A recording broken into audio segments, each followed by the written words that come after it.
Hello students, जैसा कि हमने बात की थी पिछले लेक्चर के अंदर कि हम बात करेंगे इस आने वाले लेक्चर के अंदर ज्योमेट्रिक एलिमेंट्स की।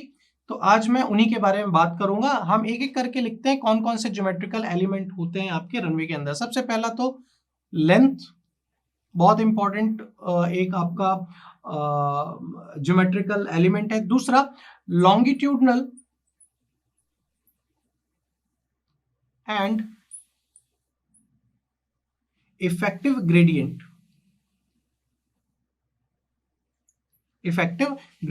तीसरा rate of change of longitudinal gradient, rate of change of longitudinal gradient।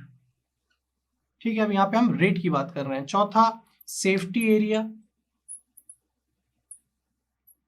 Safety area भी बहुत जरूरी है। फिफ्थ साइड डिस्टेंस,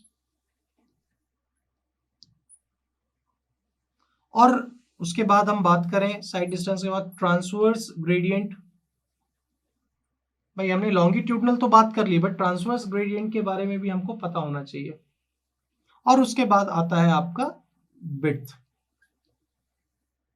तो ये एलिमेंट्स एक्चुअल में रनवे में होते हैं और इन्हीं पैरामीटर्स को देखते हुए हमको रनवे डिजाइन करना होता है। अब ऐसा नहीं है कि मैं बिना मन के अपने हिसाब से लेंथ प्रोवाइड कर दूंगा। इसके लिए भी वही एजेंसी है ICAO, International Civil Aviation Organization, जो कि हमें अलग अलग टाइप के एयरपोर्ट्स के लिए मुझे क्या बताती है कितनी लेंथ होनी चाहिए, कितनी नहीं होनी चाहिए। दूसरा लॉन्गिट्यूडनल एंड इफेक्टिव ग्रेडियंट। अब लॉन्गिट्यूडनली कितना ग्रेडियंट होना चाहिए ये मुझे पता होना चाहिए, प्लस इफेक्टिव ग्रेडियंट मतलब क्या, टॉपेस्ट और स्मॉलेस्ट पॉइंट का एडिशन डिवाइडेड बाय जो उसकी लेंथ होती है, तो उसको आप क्या बोलते हैं, इफेक्टिव ग्रेडियंट। तो ये भी अलग अलग टाइप ऑफ एयरपोर्ट्स के क्लासिफिकेशन के बेसिस में मैक्सिमम लॉन्गिट्यूडनल ग्रेडियंट और मैक्सिमम इफेक्टिव ग्रेडियंट आपका डिफाइन है। जैसे कि ABC टाइप के आपके एयरपोर्ट के क्लासिफिकेशन के लिए 1.50 मैक्सिमम लॉन्गिट्यूडनल होता है, जबकि इफेक्टिव होता है 1.00।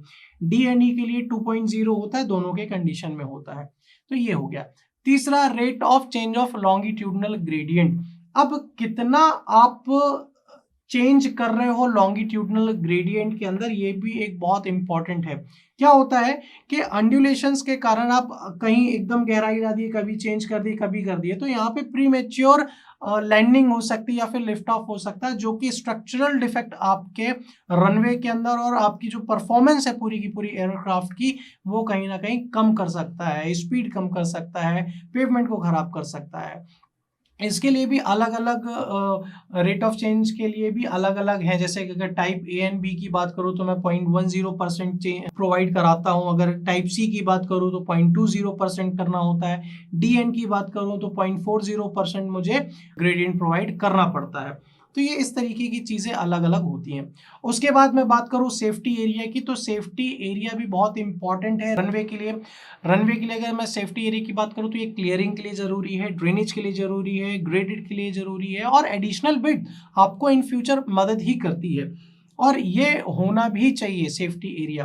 इमरजेंसी के टाइम पे यही सेफ्टी एरिया, ये जो शोल्डर्स हैं आपके, आपको अनपेव्ड होते हैं, जिसके कारण से लैंडिंग थोड़ी अच्छी होती है। आपने देखा होगा कि पेव्ड में उतना स्टेबल नहीं हो पाता इमरजेंसी के टाइम पे, और आपको एक लिफ्ट अप मिलता है, जबकि अनपेव्ड होता है या फिर पार्शियली पेव्ड होता है तो वहां पे आपकी लैंडिंग थोड़ी सी अच्छी सी हो जाती है। अलग अलग प्रोविजन है, जैसे इंस्ट्रूमेंटल रनवे के लिए अलग है, नॉन इंस्ट्रूमेंटल रनवे के लिए अलग है। 300 मीटर इंस्ट्रूमेंटल के लिए बोलता है ICAO, जबकि नॉन इंस्ट्रूमेंटल के लिए 150 मीटर बोलता है ABC टाइप ऑफ एयरपोर्ट के लिए, जबकि 78 बोलता है DNE टाइप के। तो इस तरीके से अलग अलग हैं, कहीं कहीं पे आप 60 मीटर भी कंसिडर करके चलते हो।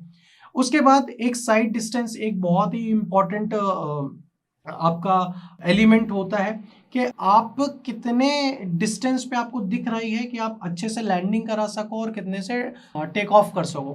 तो ये साइड डिस्टेंस भी एक बहुत इंपॉर्टेंट एलिमेंट है, इसको हम बिल्कुल भी इग्नोर नहीं कर सकते हैं। ठीक है, रोडवे की साइड डिस्टेंस तो हमने यूनिट 1 के अंदर पढ़ी हुई है। ठीक है, उसके बाद हम बात करते हैं ट्रांसवर्स ग्रेडियंट की। ट्रांसवर्स ग्रेडियंट बेसिकली एक इंस्ट्रूमेंटल रनवे के लिए हम इसको जनरली पिक करते हैं। सरफेस वाटर के उसके लिए ये ज़्यादातर उसके डिस्पोजल के लिए हम इसको यूज़ कर सकते हैं। और बेसिकली रनवे के अंदर और कोई भी अनडिजायर्ड सिचुएशन हो जाए या पानी वगैरह की चीज़ें आ जाएँ, तो वहाँ पे हम लोग इसको जनरली यूज़ करते हैं। अलग-अलग तरीके से होता है। जैसे कि टैक्सीवे के अंदर हम 1.5 इस तरीके से दे रहे थे। सपोज़ करिए टैक्सी 1.5% दे रहे थे। एक जगह हमने 5% दिया था, एक जगह हमने 2 दिया था। बट यहाँ पे क्या हो गया, यहाँ पे 2.5% का स्लोप देंगे, यहाँ पे 5% का स्लोप देंगे। तो इस तरी और यहाँ पे बेसिकली क्या होता है, मैनहोल्स होते हैं जो कि ड्रेनेज के लिए होते हैं, डिचेस होती हैं, ठीक है। तो ये बेसिकली क्रॉस सेक्शन होता है, अलग अलग स्लोप्स और अलग अलग डिस्टेंस होती हैं इसके अंदर। उसके बाद हम बात करते हैं विड्थ की। तो विड्थ भी डिपेंड करती है आपके टाइप ऑफ एयरपोर्ट के अंदर कि किस टाइप का एयरपोर्ट आप बना रहे हो, कार्गो के लिए है, पैसेंजर्स के लिए है, मिक्स है या फिर अलग अलग है। और उसके लिए भी अलग अलग कंडीशन होती है कि आपकी एयर ट्रैफिक कितना है, आउटर मोस्ट एज क्या है एयरक्राफ्ट का। तो इस तरीके की चीजें हैं जो कि विड्थ के अंदर भी हम कंसिडर करते हैं। आई होप आप लोगों को समझ में आए होंगे रनवे के elements. Thank you very much.